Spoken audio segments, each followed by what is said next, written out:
మరి ఎవరైనా చచ్చిపోతే 3 వద్దుల్లా 5 వద్దుల్లా 9 వద్దుల్లా పక్షికి పెడతాం.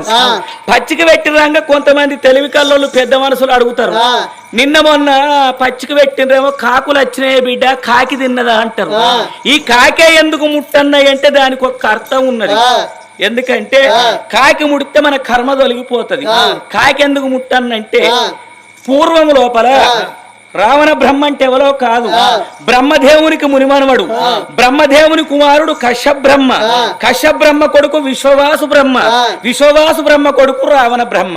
వాడు 4 వేదములు 18 పురాణములు 6 శాస్త్రములు ఆపోసన పట్టిన అమరవేద పండితుడు. నవగ్రహాలను మెట్లు గట్టి కచ్చిరెక్కి రాజ్యమేలిండు. అటువంటి భయానికి బ్రహ్మదేవుడు వచ్చి పొద్దున పంచాంగం చెప్పాలి, కర్ణుడంటే వానదేవుడు వచ్చి అలుకుదల్లాలి, మరి బిడ్డ గాలిదేవుడు వచ్చి ఆకిలు ఊడవాలి, అగ్నిదేవుడు వచ్చి వంట చెయ్యాలి, బ్రహ్మ ముహూర్తం దాటక ముందు భార్య భర్తలు శివపార్వతులు వచ్చి పూజ కట్టువని పూజ మందిరంలో కూర్చుండాలి.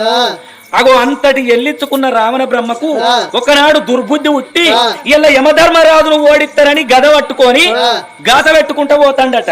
యమధర్మరాజు చూసిండు, కొంచెం పొల్ల కొంగు పడితే మంచోళ్ళ మానం పోతుంది, వాని జోలికి పోయి బిడ్డ చేయి చూయించుకునేందుకు జట్ట కనిపించుడేందుకు, ఆడు మంచోడు కాదు. నవగ్రహాలని మెట్లు కట్టిండు, సురతి 33 కోట్ల దేవతలు ఎట్టి పడుతున్నాడు, ఎన్నన్న జాగుంటానని యమధర్మరాజు ఉడుకుతాడు. ఉరుకుతా అంటే చచ్చిపోయిన కాకి కనిపించింది.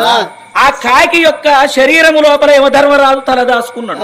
దాన్ని పరకాయ ప్రవేశము అంటారు.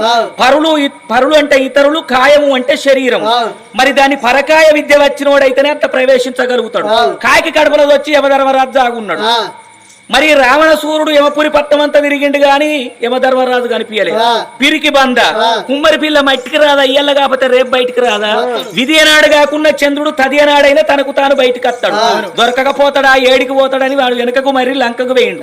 తర్వాత కాకి కడుపులోకి వెళ్లి బయటికి వచ్చిన యమధర్మరాజు, ఓ కాకి దిక్కుతోచని పరిస్థితి లోపల లంకానగరం వేళ రావణ బ్రహ్మకు భయపడి నీ కడుపు లోపల నా తల దాచుకున్నా, నన్ను కాపాడినవు, నీకొక్క దీవెన పెడుతున్నా, ఎప్పటికి నీకు వయస్తరమే ఉంటది గాని ముసలితనం అనేది ఉండదు, అకాల మృత్యువు చేత దత్తవు గాని ఆయుష్ కూడిందని నా ఇచ్చ నేను వచ్చి ప్రాణం తీయ.